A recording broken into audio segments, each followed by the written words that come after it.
another video. Brand new day, sun shining, coconuts and palm trees, and cash flow, and quantum and crypto. It's like trying to figure out how to get ahead, but it's like 2 steps forward, 9 steps back. Back on the streets getting my steps in. Man, everything's tanking. Bitcoin's dropping, SCHD's dropping, everything's dropping. The only thing that's not dropping is the cash flow. That's the only thing that's not dropping. If anything, it's increasing if you buy more. I was looking at Target. I have a little Target stock, but I'm like thinking, man, the yield's going up even more. It's been paying a dividend for 53 years consecutively. But maybe that doesn't mean anything. Nah, it means something. But Sears paid a dividend from 93 to 2005 until it merged with Kmart. But you guys remember Craftsman Tools? I used to buy everything at Sears. I used to buy Craftsman Tools. Now it's gone. So is Kmart. You know, all you younger guys that are watching the channel and don't have as big of a portfolio as me, even though mine's not that big in the scheme of things, you're gonna have way more in your portfolio than I am, trust me. I'm getting left behind. I'm getting left for dead. SCHD's trying to keep up. I just keep telling myself, hey, I can calculate my cash flow. I can calculate my cash flow. Dirty hands, clean money. It's honest work. Well, here comes one of my stocks right now. Slow and steady. So I was looking at my portfolio, and you know, I could generate $80,000 a year in income if I kept 45% of my position in SCHD, and the remaining amount I put in my little slightly higher yield single stocks. For me, I don't like the super high yield dividend stocks unless they have fast growing dividends. I like them if they have very fast growing dividends. But I don't really like the high yield if the dividends doesn't grow much. So what I try to do is I try to find what I call hidden yield. I try to find hidden yield, which may be dumb. It might even be a dumb saying, to be honest. But using that Joel Greenblatt magic formula, looking for high earnings yield and high return on investment capital, and discounted cash flow, Benjamin Graham, you can try to find stocks that are undervalued, that still are good companies. And if you guys know, when a dividend stock is when a stock that pays a dividend, when the share price goes down, the dividend yield goes up.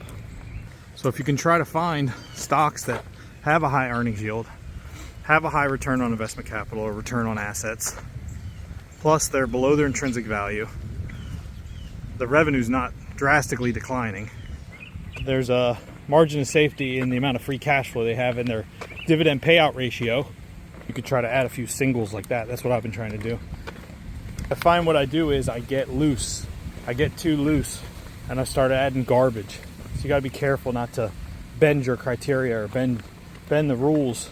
So you try to add one that's a little bit higher yield or a little bit better, and then you end up with some trash value trap.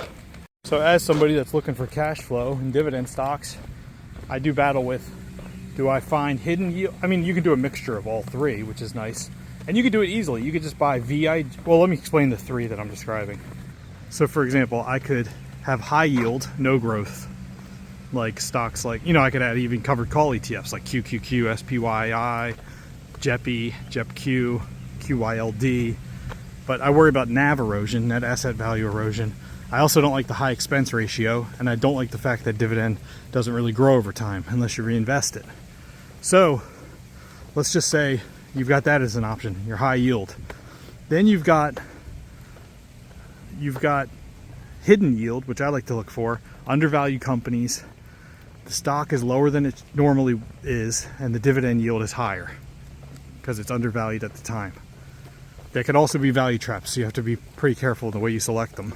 And then the third one, which is the safest and my favorite, but I'm so impatient that I don't really own a lot of it, would be low dividend yield, very high quality company, extremely fast dividend growth.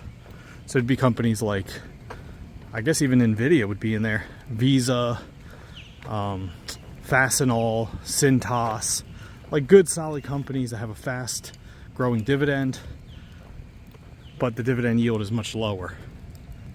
I guess Johnson & Johnson, Microsoft, That's probably the best strategy. And that's why VIG, the ETF, is outperforming SCHD, because that's mainly what the makeup is of that ETF.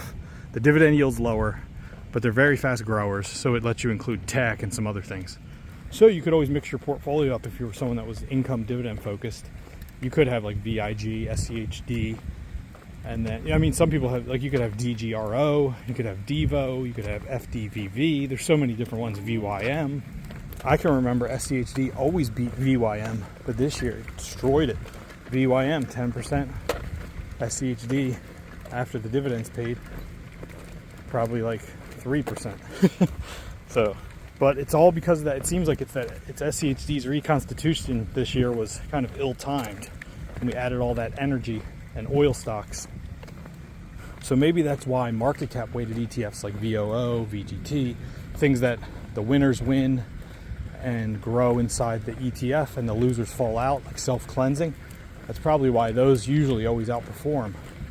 All right, I'm back at the house, about to eat this food. I appreciate everybody watching the channel. Subscribe to the channel. I'll see you guys on the next video. Ooh. All right.